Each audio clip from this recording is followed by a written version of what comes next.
Bonjour, donc une vidéo pour expliquer comment on va pouvoir commencer à construire notre application Jeu du Morpion sur téléphone portable. Donc l'objectif de cette première étape, cet exercice, ça va simplement être de construire un visuel qui va ressembler un petit peu à ceci. Pour cela, vous avez normalement déjà précédemment enregistré cette photo qui va apparaître au centre. Vous avez donc chargé votre projet. Donc il s'appelle ici morpion-vidéo. Vous, normalement, c'est marqué morpion underscore. C'est le nom, votre nom qui apparaît, puis après, underscore, votre prénom. Ne vous inquiétez pas, si ça vous gêne d'avoir ce nom-là comme nom d'application, vous pouvez ici changer le nom d'application et vous mettez le nom d'application qui vous intéresse. Par exemple, Morpion simplement, si vous préférez, ou votre nom simplement, si vous voulez mettre en valeur votre travail.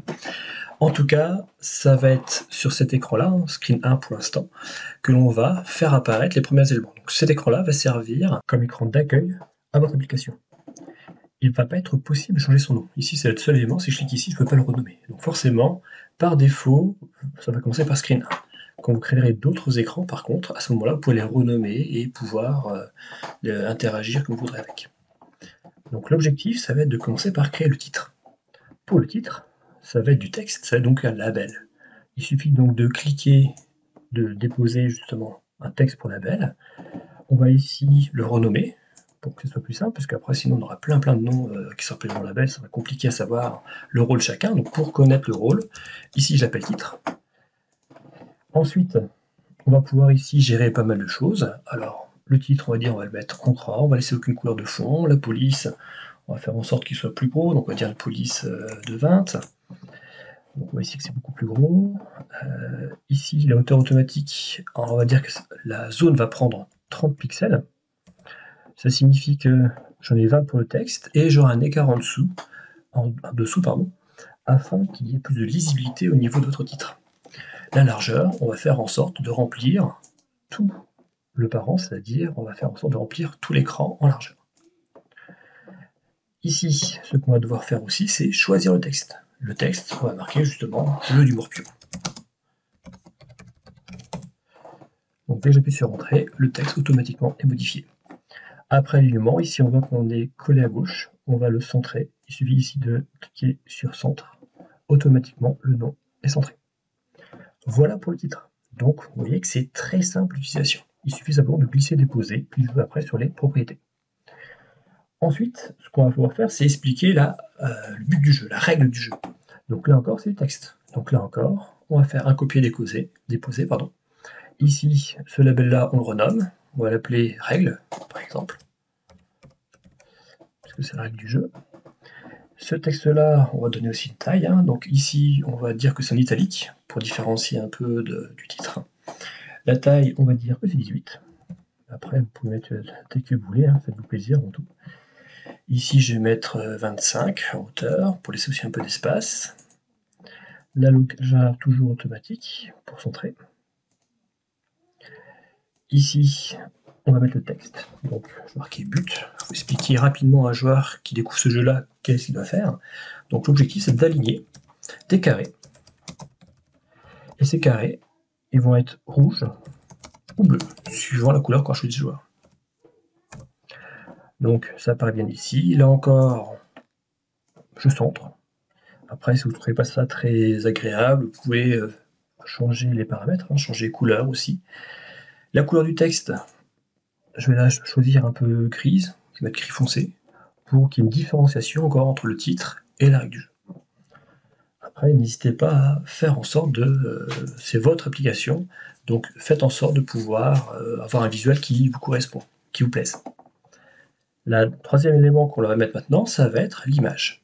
Alors l'image, on aimerait justement la centrer. Sauf que si j'importe l'image telle qu'on fait habituellement, j'aurai pas ici cette icône qui me permet justement de centrer les choses, comme on a vu juste avant. Et donc pour l'instant, pour cela, je vais devoir justement utiliser la disposition. Je vais cliquer ici sur disposition. Et dans disposition, je peux avoir différents arrangements. Et moi, ce qui m'intéressait, c'est l'arrangement horizontal. Donc ici, si je dépose ici donc j'ai une zone qui va être un arrangement horizontal, et ça va servir en gros de conteneur. Dans ce conteneur-là, je vais pouvoir rajouter des éléments. Donc déjà, ce conteneur-là, je vais dire au niveau de la taille, excusez-moi, au niveau de la taille, je vais considérer par exemple qu'il va faire 100 pixels de haut. pour la largeur, je vais dire qu'il va remplir le paro. Donc il va prendre toute la largeur qui est ici. Et ça va être dans ce conteneur-là qu'on va mettre l'image. Ici, je peux aussi dire l'alignement horizontal. Donc ici, tous les éléments que je vais mettre dedans vont être serrés à gauche. Moi, le but, c'est de centrer. Donc c'est la raison pour laquelle j'utilise ce conteneur-là. Donc je mets centré ici. L'alignement vertical, vous laissez haut, vous mettez centre, peu importe. De toute façon, on va faire en sorte que les dimensions de l'image correspondent en gros à celles du conteneur. Voilà pour ceci. Ici, la couleur par défaut, on voit que c'est visible, c'est gris. Donc ce qu'on peut mettre ici, c'est mettre marqué aucune couleur. Donc il restera simplement la liseré autour, qui précisera qu'ici on a un conteneur. Voilà la liseré noire qui va apparaître. Donc c'est pas forcément très joli, mais bon, ça permet d'avoir quelque chose de centré. Donc maintenant qu'on a le conteneur, on va s'intéresser au contenu. Le contenu, ça va être une image. Donc là, dedans, on va justement déposer une image. Donc l'image, on voit qu'elle est bien mise au centre, comme on avait demandé pour le conteneur, qui met les objets au centre. Cependant, pour l'instant, aucune image n'est liée. Donc ce qu'on va faire ici, c'est qu'on va commencer par lier une image. Normalement, vous avez donc téléchargé l'image qui était demandée. Et donc ici, je vais charger l'image à partir de mes fichiers. Je vais chercher l'image qui m'intéresse. Donc elle est dans mes répertoires. Une fois que cette image-là est chargée, je vais pouvoir l'utiliser. Donc pour l'instant, l'image est chargée, mais elle n'apparaît pas ici. Ici, ça va simplement être une sorte de réserve de différentes images, de différentes vidéos ou sons que je vais pouvoir intégrer aux endroits que je veux dans mon interface. Donc maintenant, je reviens sur image. Donc ici, je suis sur l'image et je vais pouvoir accrocher ici une image. Et donc ici, c'est cette image-là que j'avais chargée que je lis. Donc on voit ici que l'image apparaît. Sauf que cette image dépasse. Elle ne correspond pas en taille, aux dimensions de ma zone que j'avais faite pour elle.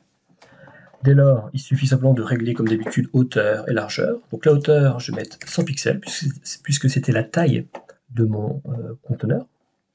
Et la largeur,